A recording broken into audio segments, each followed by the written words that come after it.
কি মনে করেছেন আপনি তো খুব মজা, টাকা হারাম কোনো প্রবলেম নাই,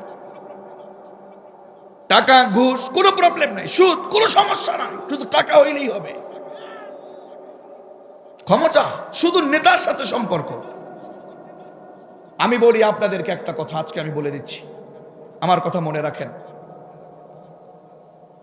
এই কোরআনের পক্ষে যদি কোনো রাজনীতি থাকে, ইসলামী কোনো আন্দোলন থাকে, ইসলামী কোনো দল থাকে, ওইগুলো বাদে বাকি যত দল আছে এদের ভিতরে কোনো নীতি নাই।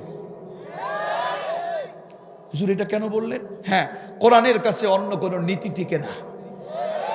টিকে টিকে কোরআনের কাছে আর কোনো নীতি টেকে? দেখবেন এরা যখন ক্ষমতা পাল্টায়, এরা এদের শরীরের চামড়াও পাল্টায়। দেখছেন না? দেখছেন না? ওই নতুন দল, ও পুরান দল, আমি এর নাম নিলাম না, ও নব্য, ও এইটা, ও ওইটা, এইটা লইয়ে মারামারি, কথা কর না কেন?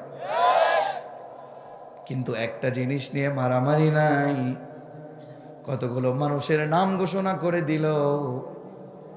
দেখবেন ইসলামী দল হবার কারণে নিজেকে অযোগ্য মনে করে অন্য যোগ্য কাউকে যেন দেয়, সেটা নিজে বলে দেয়।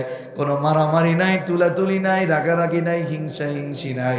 যেখানে কোরআন নাই সেখানে আমরা নাই, যেখানে কোরআন সেখানে আমরা, যেখানে নাই কোরআন আমরা নাই সেখানে, যেখানে হাদিস নাই আমরা নাই সেখানে, যেখানে রাসূলুল্লাহর কথা হবে, যেখানে কোরআনের কথা হবে, যেখানে কোরআনের আইন হবে আমরা জীবন দিব, তারপরেও সেখান থেকে এক পাও দূরে সরব না। কথা বলুন ঠিক না?